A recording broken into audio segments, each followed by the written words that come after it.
আসন্ন যশোর সদর উপজেলা পরিষদ নির্বাচনে চেয়ারম্যান পদপ্রার্থী যুবলীগ নেতা ও বিশিষ্ট সমাজসেবক শফিকুল ইসলাম জুয়েল বিভিন্ন এলাকায় নির্বাচন উপলক্ষে ভোটারদের সাথে মতবিনিময় ও গণসংযোগ করেন। গত বৃহস্পতিবার ও শুক্রবার যশোর সদর উপজেলার হৈবতপুর, ফতেপুর ও কোচিয়া ইউনিয়নে এ মতবিনিময় ও গণসংযোগ করেন তিনি। গত বৃহস্পতিবার হৈবতপুর ইউনিয়নের বাড়িনগর বাজার, ফুলতলা বাজার, নাটুয়াপাড়া বাজার ও কিসমত বাজারে ভোটারদের সাথে মতবিনিময় ও গণসংযোগ করেন।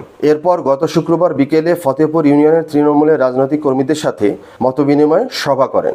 এরপর কোচিয়া ইউনিয়নের মকসেদপুর, মোল্লাপাড়ার ভোটারদের সাথে মতবিনিময় করেন যুবলীগ নেতা শফিকুল ইসলাম জুয়েল। মতবিনিময়কালে উপস্থিত ছিলেন কামাল, পল্লব, জাহাঙ্গীর, লিপ্টন, হোসেন সর্দার, তুহিন, রাকিব, মিথুন, রাসেল, ভৈরব, নান্নু সহ আরও অনেকে।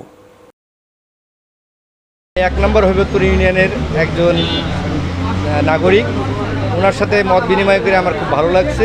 আমি আশা করছি এবারে ভোটের কেন্দ্রে আমি উপস্থিত হব এবং তার সাপোর্ট নিয়ে সামনের দিক একটু পরিবর্তনের চেষ্টা করার জন্য ওনার ভালো লাগছে, এই বিধায় আমি যাব। এক্স্যাক্টলি সেটাই ব্যবহারটা বলতেছে, এইভাবে যদি মনে করেন নির্বাচনের পরে ব্যবহারটা বলে, তাহলে মনে করেন যে আমরা খুব খুশি হব। আর সে উন্নয়নমূলক কার্যক্রম করবে বলে উনি আশ্বাস দিয়েছে। ওনার ব্যবহার, ওনার সাথে আমাদের দেখা, উনি ভালো মন্দ সবার কাছে জিজ্ঞেস করেছে, এটাই আমাদের কি। শফিকুল ইসলাম জুয়েল ভাই খুবই একজন ভালো মনের মানুষ। সে সদর উপজেলার বাসীর সবসময় পাশে থাকে, গরিব অসহায় মানুষের পাশে থাকে। আগামী সদর উপজেলা পরিষদ নির্বাচনে তাকে আপনারা সবাই ভোট দিয়ে আপনাদের সেবা করার সুযোগ দেবেন। সে খুবই ভালো মনের মানুষ, গরিব অসহায় দুঃখী সবসময় পাশে পাই। তার কাছে যে আমরা কথা বলতে পারি, সে কোনো দিন না করে না কোনো কিছুতে। খুব ভালো মানুষ, আপনারই ভোট দেওয়া হবে। জুয়েল ভাইকে ভোট দেওয়া হবে, আপনারা সবাই ভোট দেবেন। জুয়েল ভাই আসলে সত্যি কথাটাই বলেছে, যে মনের কথা বলেছে, মনের কথা বলেছে, দেশের কথা বলেছে এবং এই 15টা ইউনিয়নের সঠিক কথা বলেছে। এবং মসজিদে যে উনি ওমর রাদিয়াল্লাহু তাআলা আনহু যে জনগণকে সেবা দিতেন, সেই সেবার কথা উনি বলেছে, এই জন্য বেশি ভালো লেগেছে।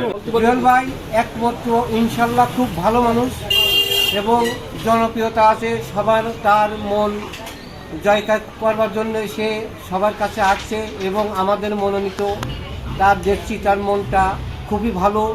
তাই সবাইকে বলি যে তার সহযোগিতা করার জন্য।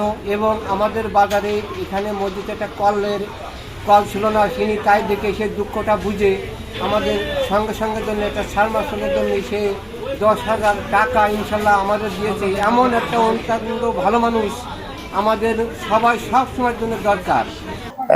আমি বিশ্বাস করি যে মানুষের মনেই জয়, মনেই ক্ষয়। আমার বিশ্বাস হচ্ছে যে আল্লাহ সুবহানাহু ওয়া তাআলা তিনি হচ্ছে যাকে পাশ করাতে পারেন তাকেই ফেল করাতে পারেন। এই আমার বিশ্বাস হচ্ছে যে আমি জনগণের কাছে যাচ্ছি, জনগণের যেই ভালোবাসা পাচ্ছি, জনগণের যে মুখ আমি দেখছি, তাতে করে বিশ্বাস তারা এবার সততার পক্ষেই থাকবে। অর্থাৎ তারা দিন শেষে ভালোকেই বেছে নেবে। দেখবেন যে আজকে কিন্তু আমরা লক্ষ্য করছি মানুষ আর এই আগের আমলের মতন তাদেরকে ভুল বুঝায় রাখার কোনো অবকাশ নেই। আপনি দেখেন যে মানুষ কিন্তু বুঝতে শিখেছে, এখন আর ওই পেশি শক্তি, বন্দুকের নলের শক্তি, এগুলো কিন্তু মানুষ আর ভয় পায় না। মানুষ মনে করে যে সততার পক্ষ আছে, তাদের পিছনে আছে, তার সাথেই থাকবে। অর্থাৎ সাম্রাজ্য, যে সাম্রাজ্য, ভয়ভীতির যে সাম্রাজ্য, মানুষ এই সাম্রাজ্য কিন্তু এখন গুড়িয়ে দিতে শিখেছে। আমার বিশ্বাস আগামী দিন যেই নির্বাচন হবে, ভুলে ভালে কারো পক্ষে, কারো পকেটের, কারো ব্যক্তি বিশেষের কাউকে কিন্তু মানুষ আর পছন্দ করছে না। মানুষ পছন্দ করছে কর্ম। বিগত দিনে সে কেমন কাজ করেছে, বিগত দিনে যদি তারও আমল নামায় যদি ভালো কাজ থেকে থাকে, ভবিষ্যতে যদি সে শপথ নিয়ে থাকে, তার যদি নিয়তটা ঠিক থাকে যে না আমি ভালো কাজ করব, জনগণের পাশে থাকব, তাহলে মানুষ তার পক্ষে রায় দেবে।